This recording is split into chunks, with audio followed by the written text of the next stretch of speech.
ஜனநாயகன் படம் ரிலீஸ் ஆகிடுச்சு. நான் போய் பார்க்கல. நான் ஏன் பார்க்கலன்னு கேட்குற ரைட்ஸ் உங்களுக்கு இருக்கா?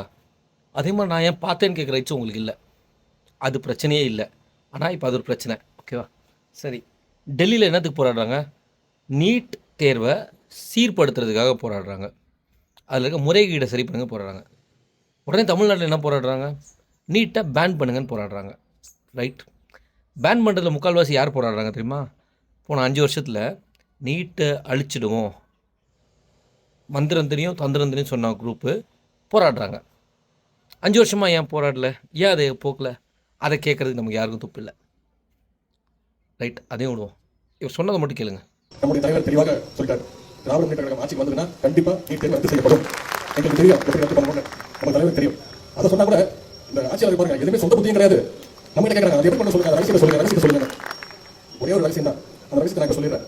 கொஞ்சமாச்சும் வெக்கம் மானம் சோடு சொரணை மாணவர்கள் மீது ஒரு நம்பிக்கை, மக்கள் நல்லா இருக்கணும், தமிழக மக்களோட உரிமைகள் பறி போகக்கூடாது அப்படின்னு நினைச்சா மட்டும் போதும். அது நம்முடைய தலைவர், அந்த ஆளுமை திறன் நம்முடைய தலைவர் உட்காருக்கு. புரிஞ்சுதா? அந்த மந்திரத்தை 5 வருஷமாக போடல, இப்போ போடுங்க. 40 எம்பி இருக்காங்கல்ல டெல்லியில், போடுங்க அந்த மந்திரத்தை. ஏன் பண்ண முடியல? சரி, அது பிரச்சனை இல்லை. முன்னாடி தனிநபர் தாக்குதல் பண்ணீங்க, இப்போ தனிநபரோட விருப்பத்தை தாக்குதல் பண்ணுறீங்க. இவங்கெல்லாம் போயிட்டு டெல்லியில் போயிட்டு ஏன் இப்போ தேட்டர் போனவங்களாம் டெல்லியில் போய் போராடணும்னு சொல்ல வரீங்களா? எனக்கு புரியல. இந்த வீடியோ போடுறவங்களாம் டெல்லி போய் போராடலாம்ல, இல்லை தமிழ்நாட்டில் போராடி இருக்கலாமே. நீங்கள் ஏன் பண்ண மாட்டேறீங்க? அடுத்தவங்களே பண்ணுறீங்க. இது நான் பொலிட்டிக்கலாக போடல, எனக்கு அந்த கேள்வி தான் போட்டிருக்கேன். நியாயமாக தான் உங்களுக்கு மைண்டில் என்னதான் கமெண்ட்டில் போடுங்க. என் பேர் மேக்ஸ்.